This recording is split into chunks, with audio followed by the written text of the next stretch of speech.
What if the greatest act of loyalty you could ever perform was to betray the person you are today?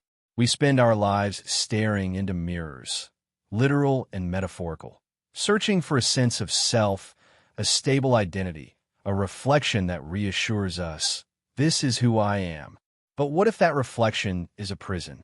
What if the face you see, the habits you repeat, the beliefs you defend, are not the truest parts of you, but the bars of a cage you've built for yourself, brick by brick, year after year?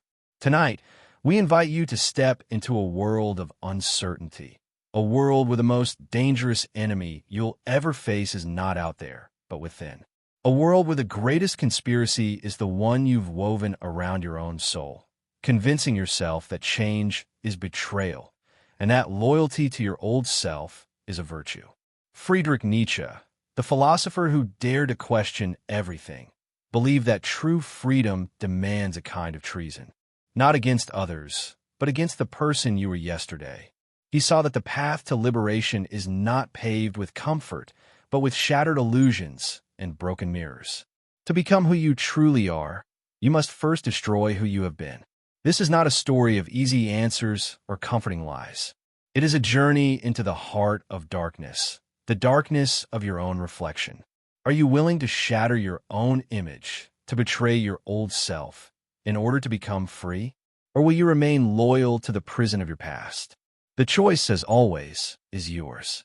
To understand why Nietzsche believed you must betray your old self to be free, we must first step into his world, a world teetering on the edge of transformation and chaos. It is the late 19th century. Europe is a continent in turmoil. The old certainties are crumbling. For centuries, religion had been the bedrock of meaning, the unshakable foundation upon which lives and societies were built. But now, the rise of science and reason is eroding that foundation. The Industrial Revolution is reshaping cities, economies, and the very fabric of daily life. The world is moving faster, growing louder, and the old gods are silent. In the midst of this upheaval stands Friedrich Nietzsche, a solitary figure, plagued by illness and chronic pain, often isolated from the academic world he once aspired to join. Nietzsche is not just an outsider. He is a rebel, a thinker who refuses to accept the easy answers of his age. He watches as society clings desperately to fading traditions, terrified of the void that might replace them. He sees the birth of a new kind of crisis, not just a crisis of faith, but a crisis of meaning itself. Nietzsche's own life is marked by struggle. He battles migraines so severe they leave him bedridden for days. He endures the loss of friendships, the scorn of colleagues, and the loneliness of a mind that sees too much. Yet, it is precisely from this suffering that his radical ideas are born. He begins to ask questions that few dare to consider. What if the truths we hold most sacred are nothing more than comforting illusions? What if the self we defend so fiercely is just a mask, a role we've been taught to play? In this world of uncertainty, Nietzsche's philosophy emerges as both a product of his time and a challenge to it.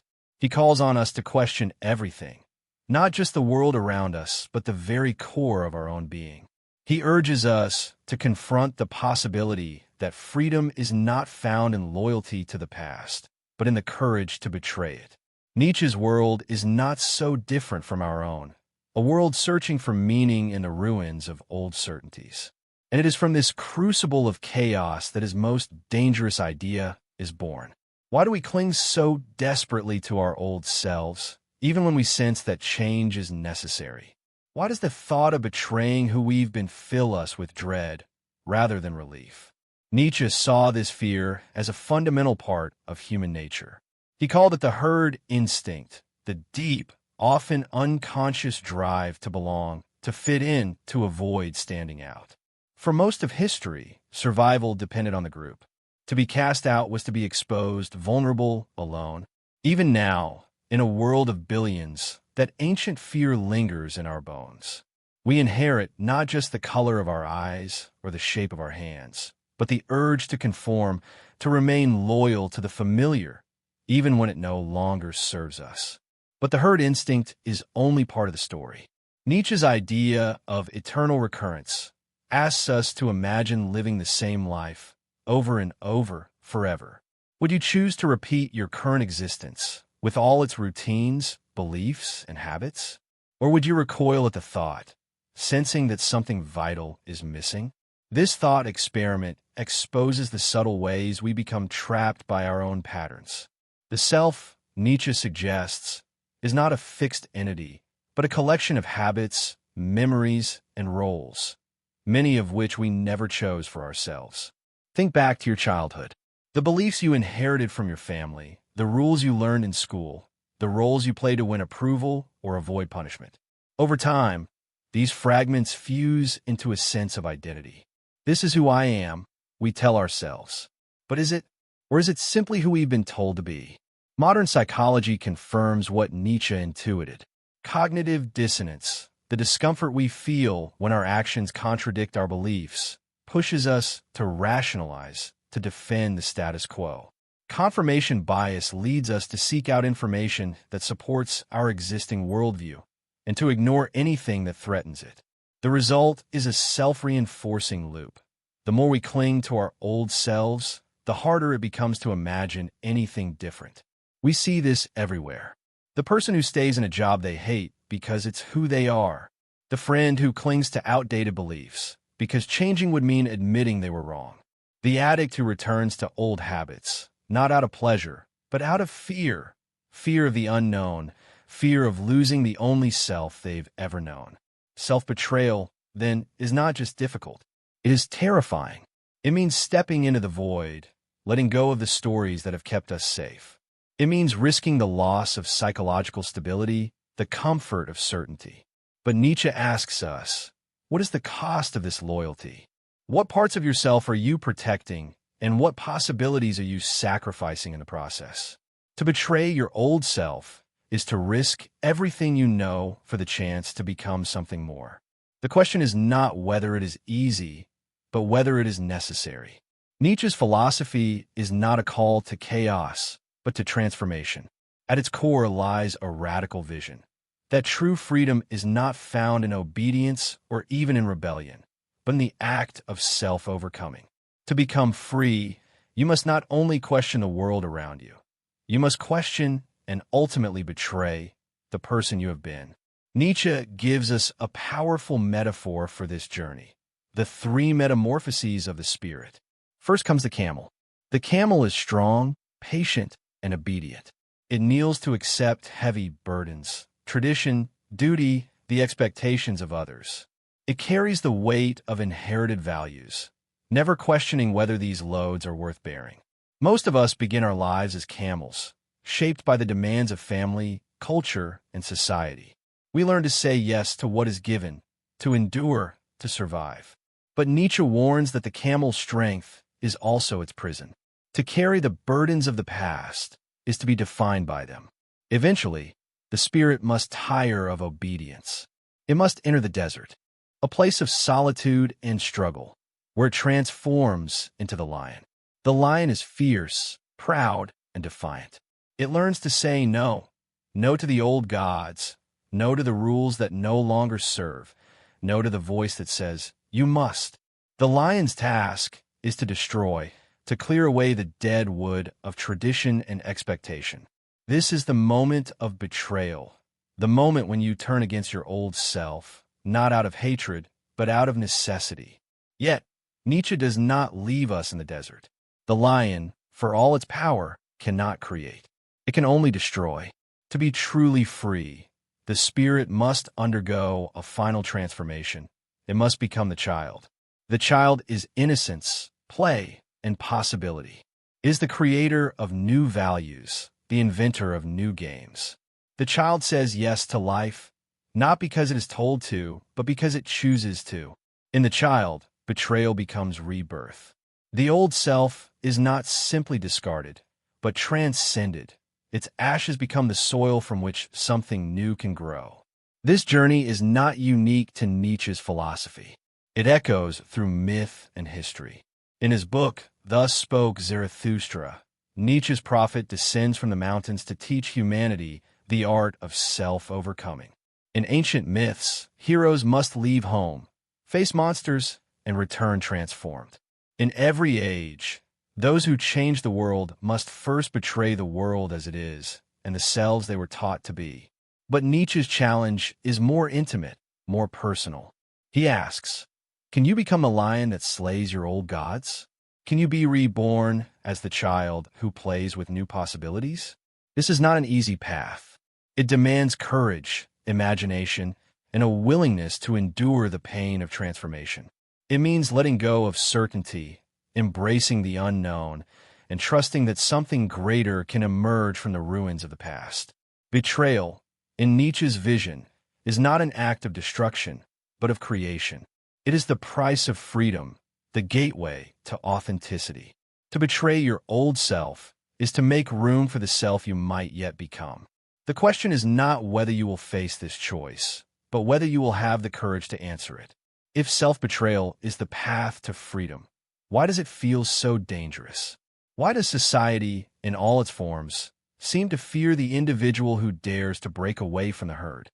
Nietzsche saw this tension as inevitable. He argued that every society, no matter how advanced or enlightened, is built on a foundation of shared values and collective beliefs. These values are not neutral. They are enforced, often subtly, by the institutions that shape our lives: religion, media, education, government. Each of these systems has a vested interest in stability, predictability, and order. They reward conformity and punish those who threaten the status quo. Religion, for centuries, has offered answers to life's deepest questions, but has also demanded obedience. The media, in its modern form, shapes public opinion, amplifying certain voices while silencing others. Education, designed to enlighten, often becomes a tool for standardization, teaching not how to think but what to think. In each case, the message is clear: fit in, follow the rules, do not question too deeply. Nietzsche called this the morality of the herd, a morality that values safety over truth, comfort over courage. The herd instinct, once a matter of survival, becomes a tool of control. Those who dare to betray their old selves, to question the collective narrative, are seen as threats. They are labeled as heretics, outcasts, or troublemakers. In the modern world, this dynamic persists. Propaganda shapes our perceptions. Cancel culture enforces ideological purity, and public opinion becomes a weapon against dissent. Consider the whistleblower who exposes corruption, the revolutionary who challenges an unjust regime, the artist who refuses to conform. Each pays a price for their betrayal, not just of their own past, but of the collective story society tells itself. They risk isolation, ridicule, even persecution. Yet, their acts of defiance reveal a deeper truth: that power fears the free individual, because the free individual cannot be controlled. But what is the cost of this enforced loyalty? Who benefits when you remain loyal to your old self, to the roles and beliefs handed down by others? The answer is simple: those in power. When individuals suppress their own transformation, society remains predictable, manageable, and safe for those who profit from the status quo. And what does society lose when individuals become truly free?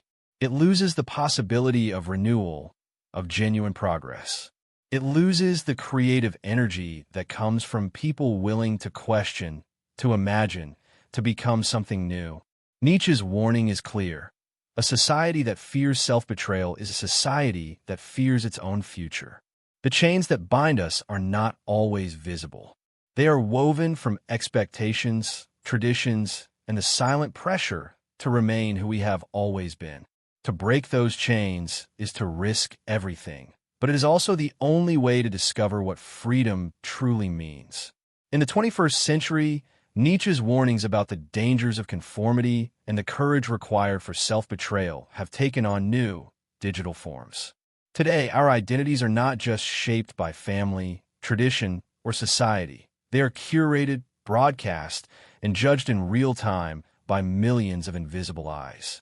Social media has become the new mirror, reflecting not just who we are, but who we think we should be.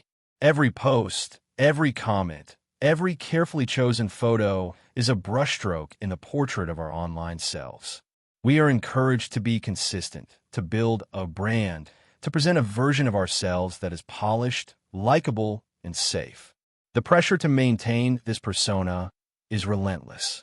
The fear of making a mistake, of saying the wrong thing, of being canceled for a misstep hangs over every interaction.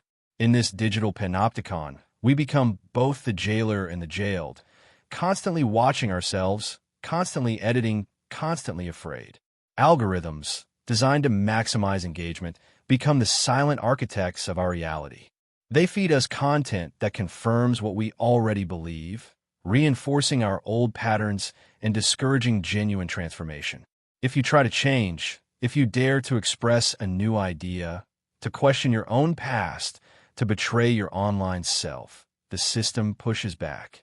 Followers may disappear. Friends may turn. The algorithm may bury your voice. Consider the story of someone who, after years of building a following around a particular identity or set of beliefs, begins to change.